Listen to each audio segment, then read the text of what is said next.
Hi guys, Rolton here and welcome to this new channel that I made. This is my third channel, besides my podcast channel and my main channel, which is this one, Rolton. On this channel, I am going to share all of my research into blockchain and cryptocurrencies and how to invest in them and how to research those projects and just my overall understanding of that whole space. Because I just started moving into this space about a month and a half ago. Both money-wise, I started by investing some money into it because that's a very great motivation for actually going into it. So I've been researching it from the bottom up ever since then. So starting with the very basics. And on this channel, I want to share everything that I'm learning. None of this is supposed to be financial advice. This is just supposed to be me sharing everything that I'm learning. I want to completely understand this whole crypto space from the bottom up. So we're starting with the basics, and in this video I want to talk about what is blockchain, because that is the foundation of all cryptocurrencies, and this whole space is the blockchain technology. And so the first thing that you really need to understand is that what is blockchain. And so let's just get into the video. So everything that I'm going to tell you in this video and in future videos are going to be written down in this complete beginner's guide to crypto that I'm creating. And I'm going to release this on the Discord server that is connected to this channel. There's a link in the description for that, and also on the channel there will be a link for it where I will try to build a community of people who are interested in this space. So maybe we can learn stuff from each other and have conversations that can make us understand this space better in the Discord. So I will link this entire beginner guide in the Discord. I will be updating it as I learn stuff. So go in and check that out, and if I can figure out how to do it, I also want to give you guys the option to kind of suggest changes. Like if there's something that I'm getting wrong or I'm misunderstanding, I want you guys to be able to tell me and make this guide better, so we can like in the spirit of open source, we can like create this complete guide for anyone who wants to get into the space and really understand what crypto is, but still written and explained in a way where everyone can understand it. Okay, so with all of that out of the way, let's get into what blockchain actually is. So as illustrated in this picture, the blockchain is a chain of blocks, and each block contains some information, and then it contains a key, a unique key, which we'll get to what that key is and how it's made and all of that stuff. And then it also contains the key of the previous block. So that is what a block in the blockchain contains. What the blockchain technology can do, like what the function is of the blockchain technology, is that it can store and synchronize information in a very cheap and fast and secure and reliable way. So in the case of something like Bitcoin, for example, what the blockchain does is that it stores information about the transactions that are made with Bitcoin, and then it validates that information on the blockchain network. I'll get to all of this, how this works, but that is the function of the blockchain. And the function of the blockchain in terms of something like Bitcoin is storing information about what trades are being made, storing information about who owns what, and validating and synchronizing all of that information in this huge network all at once, seamlessly automated. As I just said, one block in the blockchain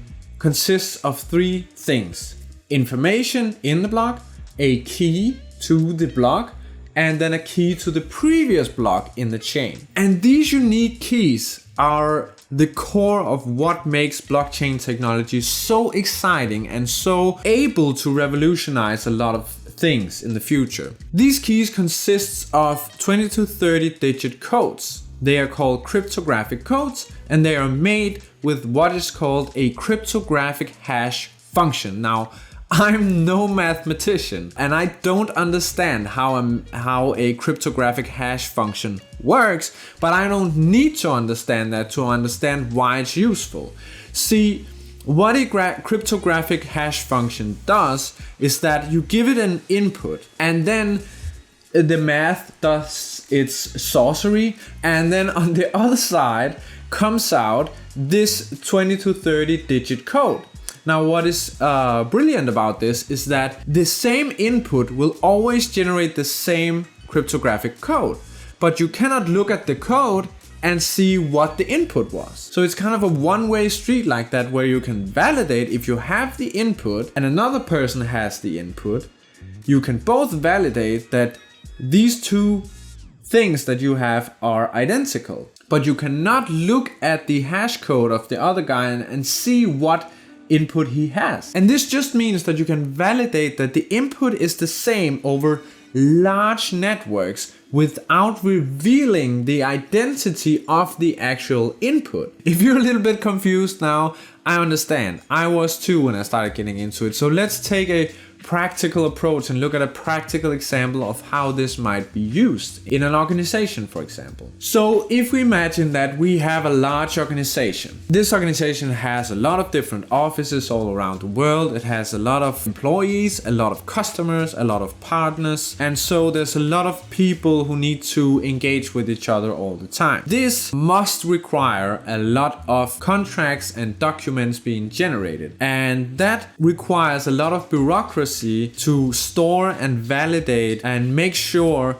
that these contracts are always up to date. So you want your department in Asia to have the same version of the document as your department in the US, for example. You don't want there to be any misunderstandings or outdated contracts or documents floating around in your organization. You want everything to be kept up to date, and you want to make sure that no information is falsified or tampered with or corrupted, which can also happen in a large organization when there's so many people and so many things happening. And so with something like blockchain, you can take all of these documents and store them on the blockchain in these blocks. And so in this case, the information in the block would be the document that you put in. That's now your input to this cryptographic hash function. The output will be this 20 to 30 digit code like we just talked about. And now the system can, across the world,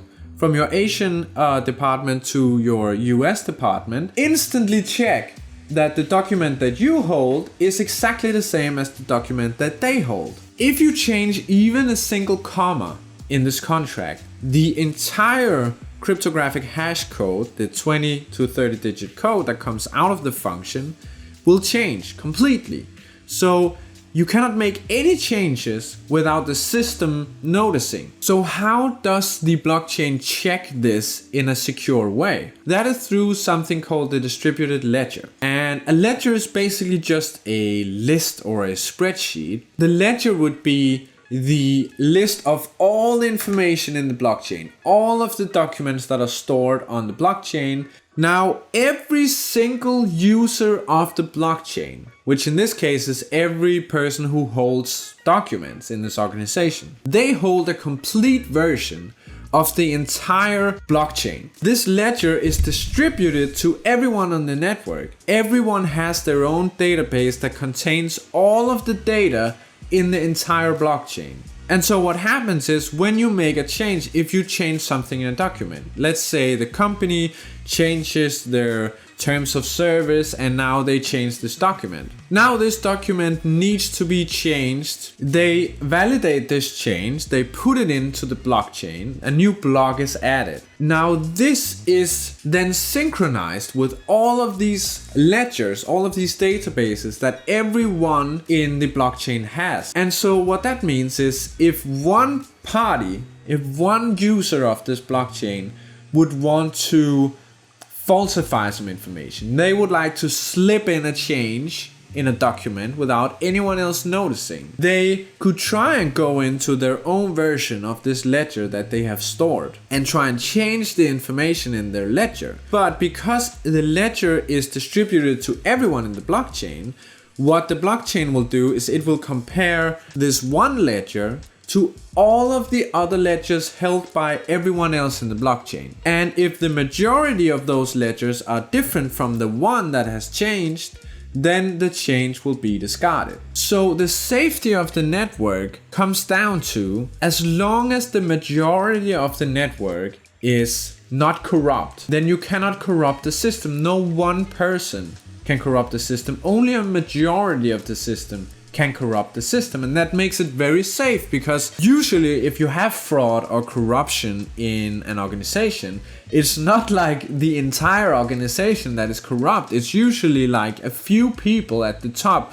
who are cheating everyone else, because no one in the right mind would want to cheat themselves. And also, because all of the documents are stored on the blockchain and translated into these cryptographic codes, a hacker can't just break into the system and read all of the documents, because the only thing that they will see is just these hash codes that mean nothing. You cannot use the hash codes for anything unless you actually have the input that created the hash code. So it's very, very safe against corruption. It's very, very safe against hacking, for example, and theft.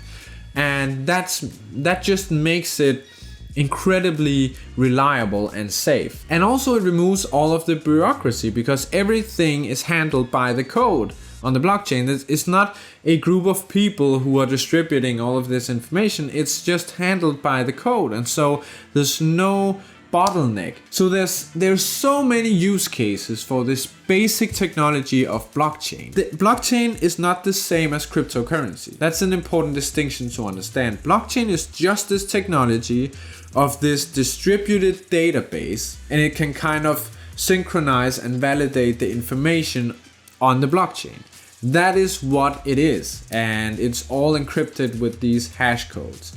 That is blockchain. Cryptocurrency builds on top of blockchain technology. So cryptocurrency is something different, but the foundation of cryptocurrency is blockchain. This was part 1 of a 3-part video series where I really go into depth about what blockchain is. And in the next video, I'm going to explain what blockchain is through the lens of Bitcoin, of cryptocurrency. So how does Bitcoin and other cryptocurrencies use the blockchain? So if you want to see that, just click here on the screen. The video should be here somewhere. And if you want to be notified when I make new videos, subscribe to the channel and join the Discord community to talk with me and other people who are interested in learning more about crypto and investing in crypto. So I hope I'll see you in the next video and in the Discord.